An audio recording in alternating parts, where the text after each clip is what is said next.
Hey, what's up, Dominators? My name is Dominic. I call you Dominators because I think it's funny. So let's jump into today's video. We are gonna check out ChatGPT 5, Opus 4.1 and Gemini 2.5 in terms of content generation for SEO. My name is Dominic, founder and CEO of 3 SaaS products, over 1 million AR.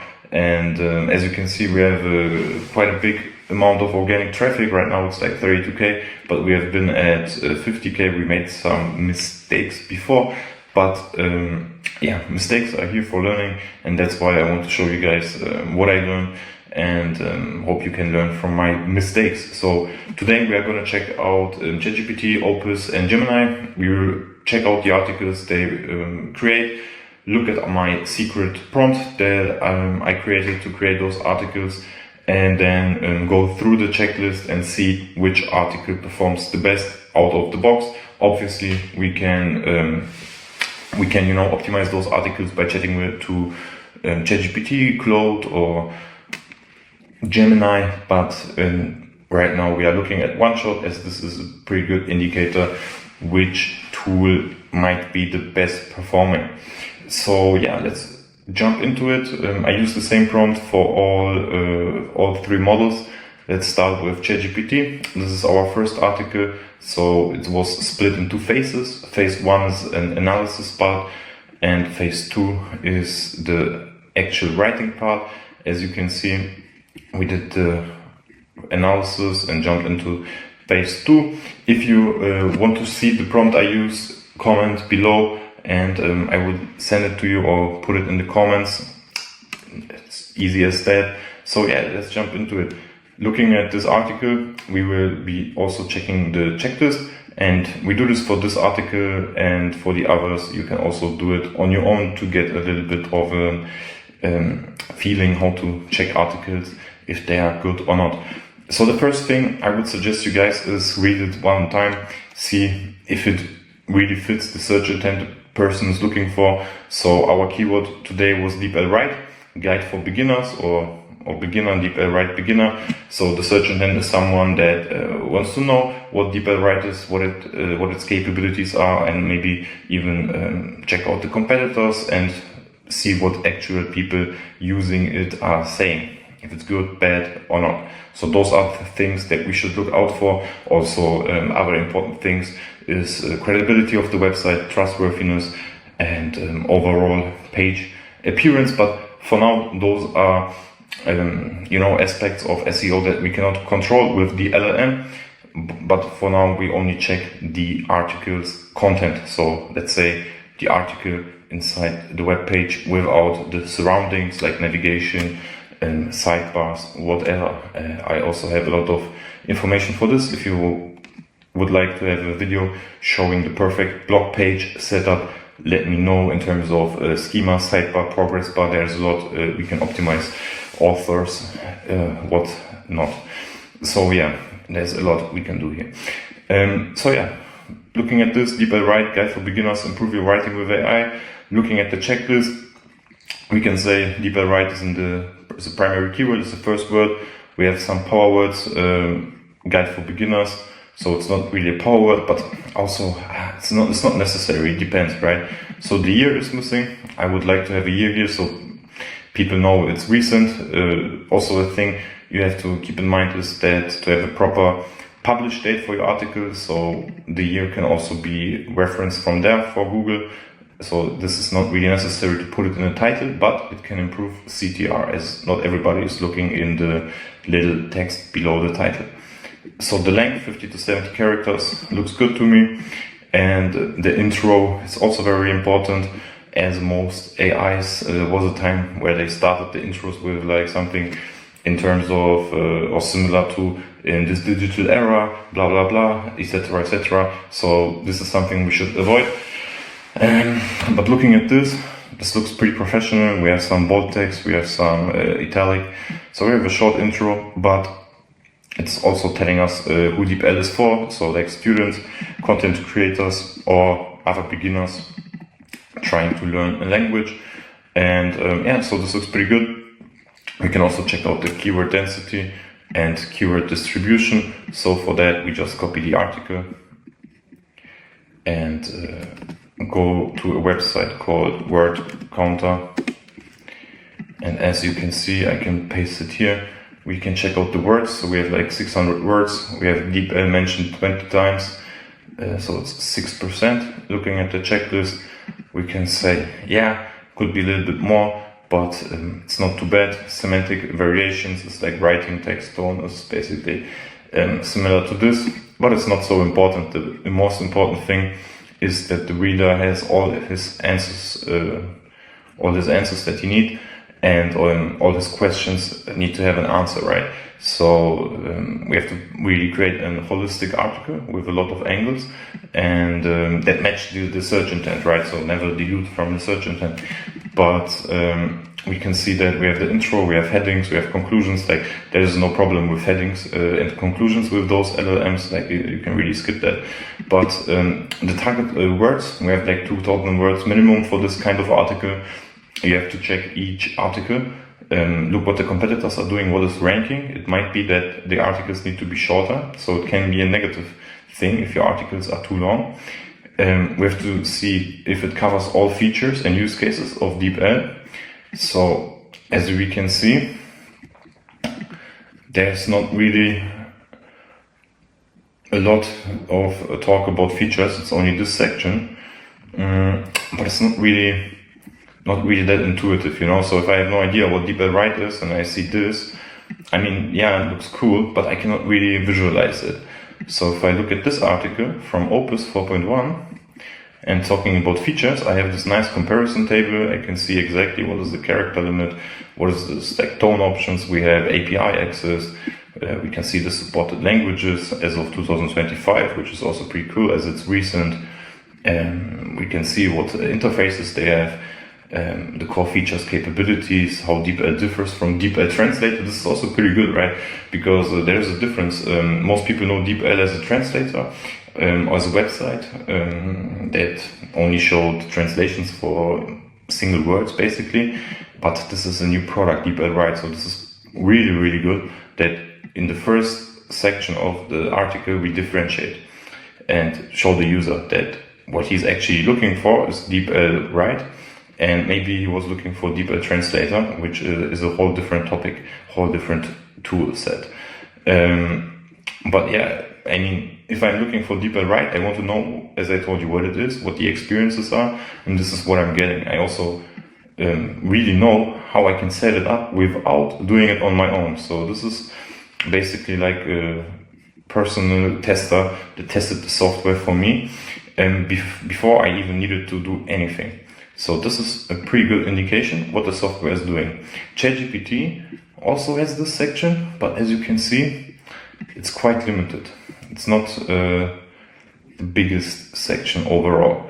So yeah, this is pretty cool. We have DeepL, but we have no differentiation between DeepL Translate and we have two other tools that it compares to, but those are direct competitors, which I really, which I like. But as you can see, Opus for one, I checked this article, he went even further and added ChatGPT. As this is not a direct competitor, but the functionality is very similar, and we don't really have to use DeepL Write if we just use ChatGPT for some use cases. So I think this is also a pretty interesting comparison here, and really expands the depth of the article, as you can see, which also is a really good source for Google. Also here is a source cited with a survey, which I also really like here, and also really goes deep into the differences. Looking at Gemini, if we scroll up, we have the same phase one where it was the analysis part, and the DeepL 2 title, Ultimate Guide for Beginners for Flawless Writing. Sounds a little bit like AI, but it's not too bad. But our intro is it's like the best intro I have read. You can read it, just stop the video and read it, but I really like it. It's like the best intro I saw. And we also have this differentiation between DeepL and DeepL Translator, which I really like this section about. And then we have the setup, how we can set it up, the core features explained. I really like this. I mean, could go a little bit deeper in terms of API, like Opus did. There was a little bit more, but yeah, it's not really bad. We have the use cases for professionals, but the content is really shallow. So, I mean, the main points are here, but it's not really well written out, and it's just a lot of yeah, bullet points or short text. That might be a little bit too shallow for some search engines or for some users looking at those problems. So this could be improved. And let's check this one out from DeepL in terms of looking at the checklist in terms of word count. So let's copy this one and check it out in word count. So as you can see, it's more than double the size of the ChatGPT article. It's also DeepL was mentioned 46 times, which is better. I think it's 39 times combined with this. And yeah, basically we just have more words out of the box. Looking at Gemini, and a little bit better keyword density. Looking at Gemini, let me copy it. It should be around 1,300 words, but we also have the words from the tables and stuff, so yeah, it should be around the same as Claude Opus, and looks very similar in terms of keyword density. So those are pretty close, I would say. As you can see, we have comparison tables, but API documentation is missing for ChatGPT. Opus has it. How-to and FAQ schema is something we can add later on, but looking at the FAQ section, which is really important, we can see we only have 4 questions, which are not bad. They focus on the main points, so those are the main points, but they are very short, and I really don't think this could get featured in AI previews, as it is very, very short over text. Looking at DeepL, we can see the questions, and it's way more questions. It's like 1, 2, 3, 4, 5, 6, 7, 8, 9, 10 questions. And actually you can see they are way more targeted. So like, what is the free limit? Can we work offline? Can it replace humans? And those are more like long tail questions that will perform better for AI search engines like Perplexity, or what else is there, like Google Ground Search or whatever. So this will perform way better, as this is well more written out. So I really like this one more. Yeah, and Gemini, what did Gemini do?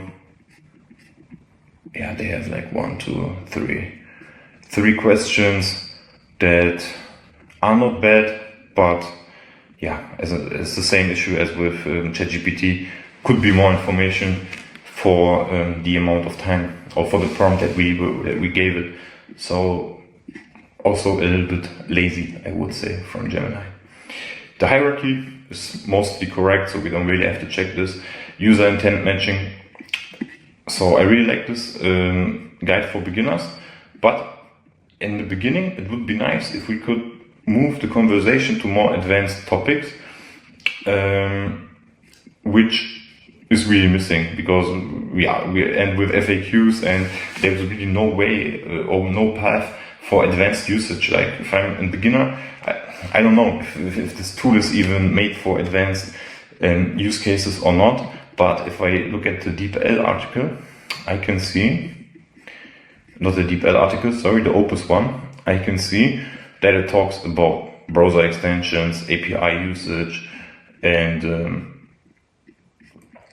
also about advanced tips and tricks like Command-C, Command-Enter, which I really like. It's at the end of the article, it's not in the beginning, but it shows me some perspective of what I can think of DeepL right when I move on, when I become an advanced user, right?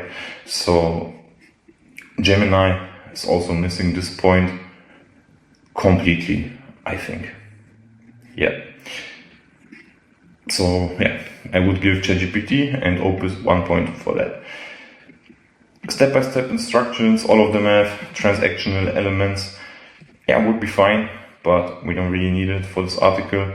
internal, external linking. This is a big one. So 2 to 3 external authorities would be great if we link to them to build up some trust. But as you can see, ChatGPT only has one link to register, which is okay, but it also suggests those links, but it's not adding them. So, which is weird, right? Because I told him to add it explicitly. So it's missing there. Looking at Claude, let me check what we have here. There's no link, no link, no link, no link, no link, no link. I think they are not highlighted, but as you can see, there are some links here. I think they mark it as source DeepL internal testing. So if we link them, and as you can see, we can link. TU Munich. It's funny. TU Munich is a client of ours actually, but anyway. You can see the sources, which we just need to add them, which they are missing. So it's like half a point. And looking at Gemini, I think they have no sources at all, to be honest. Source, there's nothing, I believe. No, there's nothing there. So 0 points. Let's move on. FAQ, as I already told you, this we don't need. The title, the year would be nice. Stats, recent updates, usability. In terms of readability, I really like the DeepL one, as ChatGPT is way too many bullet points and abbreviations. I don't know, I don't really like it. Gemini is kind of in between, but I don't really like the structure, to be honest. And Opus has the most profound answer to this question, the best blog I have seen, like with the date inside. So it really followed the instructions that I gave it. It has the links, it has bullet points, but in terms of readability, it could be a little bit more text. So there's a lot of bullet points. We could write this out a little bit more. So that's it for content. That's a guide. Looking at the rankings, I would rate Opus out of 10 points. I would give it like 7.5 for now, since images are missing, links are not perfect, and there is potential for improvement in terms of, as I said, linking, better writing. It's a little bit too many bullet points, but if we improve this would actually be pretty nice, and also adding images would be awesome. Maybe just some advice which images we could use, that would be great. And also maybe looking at a little bit more of recent news, as I saw some study from 2024, but it's already 2025. But as you can see, this is also pretty recent, so it's not bad, right? Like it's really good, like 7.5, 8, I would say. Gemini is like a 6.5, 6 maybe. It's just not enough of text, and also too many bullet points, but it looks a little bit better than Opus. And ChatGPT. It's ChatGPT 5. There's a lot of hype for ChatGPT 5, but I believe for writing, it's just not really working, to be honest. It's way too short. It's missing a lot of points. The content is good. And I mean, the idea behind the content is good, but the content itself is not the best. And it doesn't really feel like a thought out blog article that someone writes with some ideas in mind, and it just really looks like an AI article, to be honest. So I would give it 5.5 points out of 10 for this one. So the clear winner is Opus, 4.1. So I can really recommend this one, and you can fine tune it, you can improve it, and there is so much more we could check out in terms of how we design the blog post, the page, the post itself, the schema, all of that. If you are interested in these topics, comment below, let me know, and we can jump into it and check it out. And also for the prompt, I can give it out to you, and we can also find our own prompts, because actually there is no secret prompt, that fits every SaaS. So this is a lie. Like if someone tells you, I have this perfect prompt, like just use my prompt, you will be number one on Google. This is not true. There is nothing like that. We always need to adjust and refine our prompt for our use case, for our blog, and how this works I can also show you. But for now, I think this is enough information. And yeah, just start writing, publish your blog post. And after some time, after some blog posts, if you do it regularly, if your on-page SEO is on point, you will get the traffic.